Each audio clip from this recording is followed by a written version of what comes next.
Hi friends, అందరికీ నమస్కారం. Friends, ఈ వీడియోలో రెండు తెలుగు రాష్ట్రాలకు సంబంధించిన వెదర్ అప్డేట్ ఇప్పుడే రావడం జరిగిందండి.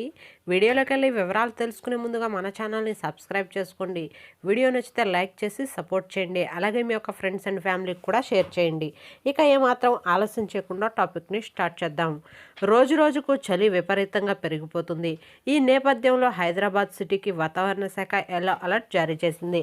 నగరంలో రాబోయే 2 రోజుల పాటు రాత్రి వేళల్లో టెంపరేచర్ గణనీయంగా పడిపోవచ్చని తెలిపింది. 13 నుండి 14 డిగ్రీల ఉష్ణోగ్రతలు నమోదయ్యే అవకాశం ఉందని స్పష్టం చేసింది. ప్రజలు అప్రమత్తంగా ఉండాలని వాతావరణ శాఖ సూచించింది. అలాగే తెలంగాణలో చలి విజృంభిస్తుందని, ముఖ్యంగా ఏజెన్సీ ప్రాంతాల్లో ఉష్ణోగ్రతలు పడిపోతున్నాయని తెలిపింది.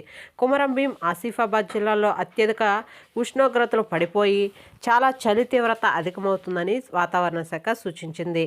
అలాగే రంగారెడ్డి, మెదక్, సిద్దిపేట, మంచిర్యాల, జగిత్యాల, నిర్మల్ జిల్లాల్లో 15 డిగ్రీల కంటే తక్కువగా ఉష్ణోగ్రతలు నమోదవుతున్నాయని వాతావరణ శాఖ తెలిపింది. అలాగే ఏపీకి సంబంధించి కనుక చూసుకున్నట్టయితే ఏపీ రాష్ట్ర వ్యాప్తంగా కొన్ని జిల్లాల్లో చలి తీవ్రత ఉందని, మరికొన్ని జిల్లాల్లో నెల్లూరు జిల్లా, అలాగే తిరుపతి జిల్లాలో ఇవాళ వాతావరణం ఒక్కసారిగా ఆకాశంలో మార్పులు చెందాయని వాతావరణ శాఖ సూచించింది. కొన్ని జిల్లాల్లో చిరుజల్లులు పడినట్లుగా తెలిపింది. అలాగే కొన్ని రోజుల పాటు చలి తీవ్రత అధికంగా ఉండే అవకాశం ఎక్కువగా ఉందని వాతావరణ శాఖ తెలిపింది. బైక్ మీద ప్రయాణించే వాళ్ళు తగు జాగ్రత్తలు తీసుకోవాలని సూచించింది. ఓకే ఫ్రెండ్స్, చూసారు కదా రెండు తెలుగు రాష్ట్రాలకు సంబంధించిన వెదర్ అప్డేట్. వీడియో నచ్చితే లైక్ చేయండి, మన ఛానల్ని సబ్స్క్రైబ్ చేసుకోండి. Thank you.